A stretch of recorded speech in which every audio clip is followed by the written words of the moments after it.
భర్త ఇంటి ముందు భార్య నిరాహార దీక్ష చేసింది. తనను భర్త పట్టించుకోవడం లేదంటూ విడాకులు ఇవ్వాలంటూ బెదిరిస్తున్నారంటూ న్యాయం చేయాలని ఆ భార్య డిమాండ్ చేస్తుంది. శ్రీకాకుళం జిల్లా అక్కుపల్లికి చెందిన సుధీర్తో అనుషకు 2022లో వివాహం జరిగింది. సుధీర్ సాఫ్ట్వేర్ ఇంజనీర్ బెంగళూరులో. 11 నెలల క్రితం అనుష గర్భం దాల్చింది. అప్పటి నుంచి తనను తీసుకెళ్ళలేదని, కనీసం తన బిడ్డను కూడా తీసుకువెళ్లేందుకు రావడం లేదంటూ ఆవేదన చెందుతోంది. అత్త మామ విడాకులు ఇవ్వాలని బెదిరిస్తున్నారని, తనకు న్యాయం చేయాలంటూ అనీష ఆవేదన చెందుతోంది. అనూష దీక్షకు భారీగా మహిళలు సంఘీభావం ప్రకటించారు. శ్రీకాకుళం జిల్లాలో జరిగింది ఘటన. సాఫ్ట్వేర్ ఇంజనీర్ అయిన తన భర్త తనను పట్టించుకోవడం లేదంటూ, కనీసం బిడ్డను కూడా చూసేందుకు రావడం లేదంటూ ఒక గృహిణి చేస్తున్న ఆందోళనకు చాలామంది మద్దతు పలికారు. పైగా విడాకులు ఇవ్వాలని కూడా బెదిరిస్తున్నారంటూ, న్యాయం చేయాలంటూ ఆ భార్య డిమాండ్ చేస్తోంది. సుధీర్ సాఫ్ట్వేర్ ఇంజనీర్గా పనిచేస్తున్నారు బెంగళూరులో. శ్రీకాకుళం జిల్లా అక్కుపల్లికి చెందిన సుధీర్కు అనుషతో 2022లో వివాహం జరిగిన తర్వాత బాగానే ఉన్నారు. కొద్ది రోజుల తర్వాత 11 నెలల క్రితం అనూష గర్భం దాల్చింది. ఇక అప్పటి నుంచి అత్తమామల వేధింపులు, మరోవైపు భర్త తనను పట్టించుకోవడంతో తనను కాపురానికి తీసుకెళ్ళడం లేదని, కనీసం తన బిడ్డను కూడా చూసేందుకు రావడం లేదంటూ ఆమె ఆవేదన వ్యక్తం చేస్తూ మహిళలతో కలిసి అక్కడ ఆందోళన చేపట్టింది. అతని ఇంటి ముందు దానికి సంబంధించిన కొన్ని దృశ్యాలు మనం చూస్తూ ఉన్నాం. రైట్. ఇక శ్రీకాకుళం జిల్లాలో జరిగిన ఈ ఘటనకు సంబంధించి మా ప్రతినిధి షణ్ముఖ్తో మాట్లాడదాం. షణ్ముఖ్, ఒక గృహిణి తన భర్త తనను నిర్లక్ష్యం చేస్తున్నాడని, తన బిడ్డను కూడా పట్టించుకోవడం లేదంటూ సాఫ్ట్వేర్ ఇంజనీర్ అయిన భర్త ఇంటి ముందు ఆందోళన చేస్తున్న దృశ్యాలు మనం చూస్తూ ఉన్నాం. కామన్గా ఇది ప్రతి చోట జరుగుతుంటాయి, కానీ ఇక్కడ శ్రీకాకుళం జిల్లాలో కూడా మీ ప్రాంతంలో జరిగిన ఘటనకు సంబంధించి స్థానికులు కూడా పెద్ద ఎత్తున ఆమెకు మద్దతు తెలిపారు. ఇలాంటి ఘటనల పట్ల స్థానిక మహిళలు ఏమంటున్నారు, అసలు ఏం జరిగింది? రామదాస్, ఇక్కడ నిజంగా మనం చూసుకున్నట్టయితే ఇది నిజంగా వదిలిపెట్టని విషయం కానీ చెప్పాలి. ఎందుకంటే ఆమె తన భర్త గురించి కూడా ఇంతవరకు కూడా ఎటువంటి వివాదాలు లేదు, చాలా చక్కగా ఉన్నాం, చాలా హ్యాపీగానే ఉన్నాం.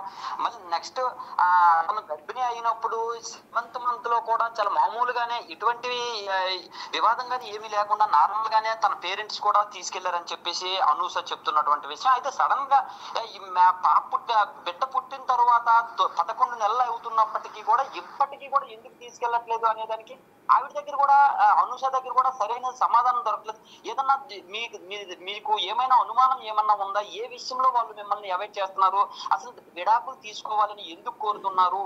మీకు ఖచ్చితంగా కాకపోయినా కానీ మీ దగ్గర ఏమైనా అనుమానాలు ఏమైనా ఉన్నాయా అని చెప్పి అనూషను మనం ప్రశ్నించినప్పటికీ కూడా తను కూడా ఏమీ సరిగా సమాధానం చెప్పలేకపోతుంది. కానీ విడాకులు మాత్రం కోరుతున్నారు. అందుకే మేము మా భర్త కోసం మేము దీక్ష చేస్తున్నటువంటి పరిస్థితి. మాకు ఖచ్చితంగా నాకు నా భర్త కావాలి, నాకు విడాకులు వద్దు అని చెప్పేసి ఆమె కోరుతున్నటువంటి పరిస్థితి. ఆమె దీక్ష చేస్తే అయితే ఇక్కడ విషయం అనూషది కావచ్చు, ఆ సుధీర్ది కావచ్చు, ఇద్దరు కూడా ఒకే గ్రామం. అందుకు వాళ్ళ ఇంటికి వెళ్ళి ధర్నా చేస్తున్నటువంటి, నిరసన చేసినటువంటి పరిస్థితి. దీంతో మహిళా సంఘాలు కావచ్చు, స్థానికంగా ఉండేటటువంటి కొంతమంది నాయకులు కావచ్చు, వాళ్ళందరూ కూడా ఆమెకి సంఘీభావం తెలిపి మద్దతు పలికినటువంటి పరిస్థితి. దీంతో ఇష్యూ అనేది కొంచెం బాగా బయటికి రావడంతో భర్త కావచ్చు, తర్వాత వాళ్ళ ఆత్మామలు కావచ్చు, వీళ్ళందరూ కూడా ఆమెని ఇంటికి తీసుకెళ్లారు. అయితే ఇంటికి తీసుకెళ్లారంటే ఖచ్చితంగా కాపురం చేస్తాము, మా కోడలు మేము ఇంటికి తీసుకెళ్తాం అనేటటువంటి విషయాన్ని స్పష్టంగా చెప్పలేదు.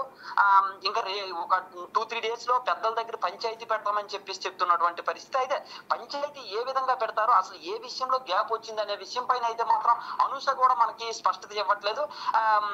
ఎందుకు గ్యాప్ వచ్చింది, అసలు ఏమైనా అనుమానం ఉందా, ఏ విషయంలో గ్యాప్ వచ్చింది, ఏ విషయంలో అత్తమామలు ఏమైనా డిమాండ్ చేస్తున్నారంటే ఆ విషయంలో ఏ విషయంలో కూడా ఆమె క్లారిటీ ఇవ్వట్లేదు. ఒకటైతే మాత్రం చెప్తుంది, నన్ను ఎందుకు తీసుకువెళ్ళట్లేదు, బిడ్డ పుట్టి 11 నెలలు అవుతున్నప్పటికీ కూడా ఎందుకు తీసుకెళ్లట్లేదు అని అడిగితే మాకు విడాకులు కావాలని మా అత్తింటి వారు కోరుతున్నారు అని మాత్రమే అని చెప్తుంది. అలా విడాకులు కోరడానికి రీజన్ ఏముంది అని చెప్పేసి అంటే మాత్రం ఆమె కూడా చెప్తున్నటువంటి పరిస్థితి లేదు. ఇప్పుడైతే మాత్రం షణ్ముఖ్, ఈవిడ ఏమైనా పోలీసులు ఆశ్రయించిందా? దీన్ని పోలీసుల దృష్టికి వెళ్ళిందా ఈ ఘటన?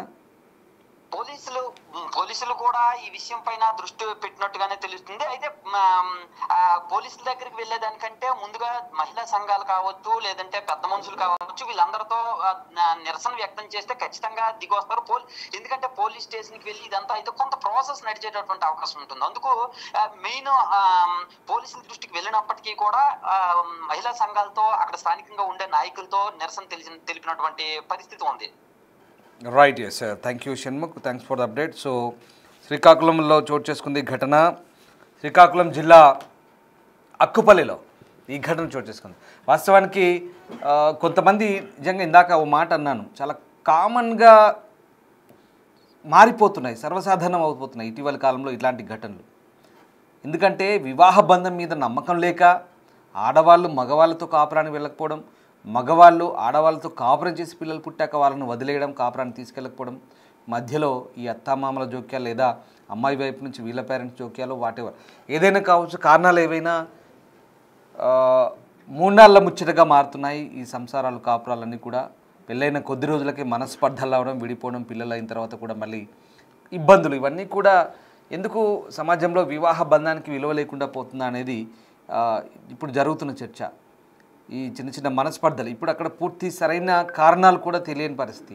ఆమె ఎందుకు ఆందోళన చేస్తుంది, ఆమెను ఎందుకు అతను తీసుకెళ్ళట్లేదు, మరి అతను ఎందుకు కారణం చెప్పట్లేదు, కేవలం విడాకులు ఇవ్వమని తల్లిదండ్రులు అతను ఎందుకు ఒత్తిడి తెస్తున్నాడు, ఒక పాపో బాబో పుట్టిన తర్వాత మరి ఇప్పుడు వాళ్ళ పరిస్థితి ఏంటి అనేది ఇక్కడ తేలాల్సిన అంశాలు. ఏదేమైనా భార్యాభర్తల మధ్య మనస్పర్ధలు వస్తే కూర్చొని మాట్లాడుకోవాలి, మధ్యలో ఇరువైపులా పెద్దలు జోక్యం చేసుకొని సమస్య ముదిరేదాకా చూడకుండా సర్ది చెప్పే ప్రయత్నించాలి. ఇంత దాకా రావద్దు, ఇంటి గొడవ రచ్చకెక్కితే మాత్రం ఇలాగే ఉంటుంది. ఇదిగో ఇలాంటి ఘటనలే సమాజంలో అసలు మానవ సంబంధాలు ఎటుపోతున్నాయనడానికి కొన్ని ఉదాహరణలుగా మారుతున్నాయి. ఇందాక నేను చెప్పిన మాటకి మళ్ళీ చెప్తున్నాను, చాలా సర్వసాధారణంగా తీసుకుంటున్నారు. ఎందుకు ఇంత లైట్ తీసుకుంటున్నారు, బంధాల మీద నమ్మకం లేక, విలువ లేక. మరి ఇలాంటప్పుడు పెళ్ళిళ్ళు చేసుకొని ఎందుకు ఇలా బిహేవ్ చేస్తున్నారో అర్థం కాని పరిస్థితి. ఆడైనా మగైనా ఎవరైనా ఆలోచించుకొని ఈ అంశంలో కొంత జాగ్రత్తగా అడుగులు వేస్తే ఇట్లాంటి సమస్యలు రావనేది అభిప్రాయాలు వ్యక్తమవుతున్నాయి. ఒకసారి ఈ ఘటనకు సంబంధించి అక్కడ బాధిత మహిళ అలాగే ఆమెకు సపోర్ట్ చేయడానికి వచ్చిన కొంతమంది స్పందించారు. వాళ్ళు ఏం మాట్లాడారో చూద్దాం. అలా చేస్తున్నాడు వీడు, వీడు ఒక పెద్ద మనిషి, అసలే వెనక నుంచి వెళ్ళిపోయాడు. అది కూడా మాకు వేరే వాళ్ళు వచ్చి చెప్పితే వెనక్కి నుంచి వెళ్ళిపోయారమ్మా, లేరు ఏంటి ఇక్కడ కూర్చున్నారంటే ఈ పాప పద అంటే నేను రానంటే రానని కూర్చుంది. అప్పటి నుంచి 3 రోజుల నుంచి మానవత్వం లేని మనుషులు ఉన్నారు ఇంట్లో. ఆకలిలో చెట్టు పిల్ల ఏడుస్తూ పడుకుంటే నిద్ర నెలకు వస్తున్నాయి, తిండిలు ఎలా తింటున్నారు అసలు. మానవత్వం ఉందా వీళ్ళకి? ఇలాంటి ఘోరం ఎక్కడైనా జరిగిందా? ఏ సినిమాలోనైనా చూసామా? అలా చేస్తున్నాడు వీడు, వీడు ఒక పెద్ద మనిషి. అసలే కూర్చోవలసినటువంటి కారణాలు ఏంటి, అసలు ఎందుకు కూర్చున్నారు దీక్షకి? నాకు మా ఆయన కావాలి, నాకు లైఫ్ లాంగ్ నేను మా హస్బెండ్ తోనే ఉంటాను. నేనైతే డైవర్స్ ఎప్పుడు ఇవ్వను, నేను మా హస్బెండ్ తోనే ఉంటాను. నేను మా పాపకి వాళ్ళ ఫాదరే కావాలి. నేను మీ ఇద్దరి మధ్యన అసలు ఏం జరిగింది, ఏం క్లాషెస్ ఏంటి? ఒక ఏం క్లాషెస్ ఏం అవ్వలేదు. ఎప్పుడు ఫైట్ అవుతే అప్పుడు చెప్పారు కదా, ఏ ఫైట్ ఏం అవ్వలేదు, ఏ డిస్కషన్ అవ్వలేదు. మరి ఏం జరగకుండా ఎందుకు ఇంతవరకు దీక్ష కూర్చోవలసిన అవసరం ఏమొచ్చింది? డెలివరీ తర్వాత మా మామయ్య గారు, అత్తయ్య గారు, మా ఆయన డైరెక్ట్ గా డైవర్స్ కావాలి, మా మమ్మీ డాడీకి నువ్వు ఇష్టం లేదు, అందుకే నేను నీతో లైఫ్ లో ఉండలేను, నాకు నీ పైన ఫీలింగ్స్ లేదు, నాకు నీతో ఫ్యూచర్ కనిపించట్లేదు, నాకు నీ ఫేసే గుర్తులేదు, ఇలాంటి మాటలు స్టార్ట్ చేశారు. డెలివరీ తర్వాత, డెలివరీకి ముందు ఇవన్నీ మాటలే లేవు. తను వచ్చి నాకు మంచిగా చూసుకొని చాలా కేరింగ్ గా ప్రెగ్నెన్సీలో అన్ని చేశారు. అలా ఒకటి ఇంకా అనిపిస్తే అప్పుడు ఎందుకు అంత కేరింగ్ గా ఉన్నారు? కాదమ్మా, ఇప్పుడు ప్రధానంగా సమస్య అనేది మీ భర్తతోనా అత్తమామలతోనా? డైవోర్స్ అడుగుతున్నారు, డైరెక్ట్ గా డైవోర్స్. ఎవరు అడుగుతున్నారు? మా అత్త మామ, మా ఆయన అందరూ కలిసి. నేను మా అత్తమ్మతో కూడా మాట్లాడాను, మా ఆయన ఇలా అంటున్నారు, అమ్మ ఏం చేయాలి సంజాయించండి. లేదు మాకేం తెలియదు, మీరు చూసుకోండి అని మా అత్తమ్మ సమాధానం ఏంటి నాకు. ఇక్కడ మీరు కూర్చోడానికి కారణం ఏంటి? ఇంట్లోకి రానివ్వట్లేదు, ఎవరు రానివ్వట్లేదు? ఎస్ఐ అన్నారు, మీ ఆయన వచ్చేంత వరకు నువ్వు ఇక్కడ ఉండొచ్చు, ఇంట్లో ఉండొచ్చు అన్నారు. దాన్ని బట్టి నేను ఇక్కడికి వచ్చాను, లేకపోతే ఇన్ని రోజులు మా మమ్మీ డాడీ దగ్గరే ఉన్నాను. ఎస్ఐ అన్నారు కాబట్టి ఇక్కడికి వస్తే మాకు రావడానికి ఇవ్వట్లేదు. నేను ఇప్పుడు ఏం చేయాలి, ఎక్కడికి వెళ్ళాలి, నాకు మా ఆయనతో మాట్లాడాలి ఇప్పుడే. నా భర్త న్యాయం కావాలి, నేను మా ఆయనతోనే ఉండాలి. నాకు ఏం వద్దు. కదమ్మా ఇప్పుడు శనివారం మీ భర్త వస్తున్నారు కదా, మరి సమస్య ఉండి ఎందుకు వెళ్ళిపోయారు? శనివారం వస్తారు, 1 month తర్వాత వస్తారు, 1 year తర్వాత. అది కాదు, నేను చేసిన తప్పు ఏంటి అడిగినానికి వస్తే తను ఎందుకు వెళ్ళిపోయారు ఇంటి నుండి? మళ్ళీ వస్తారు, మళ్ళీ వెళ్తారు, మళ్ళీ వస్తారు, ఇదే చేస్తారు. నేను ఇక్కడే ఉండాలా? మీ భర్త వచ్చిన రోజు కూర్చోవచ్చు కదా మరి.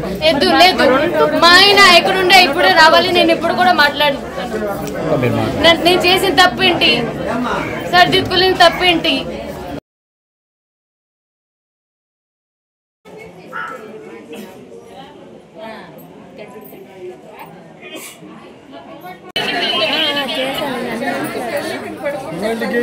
సార్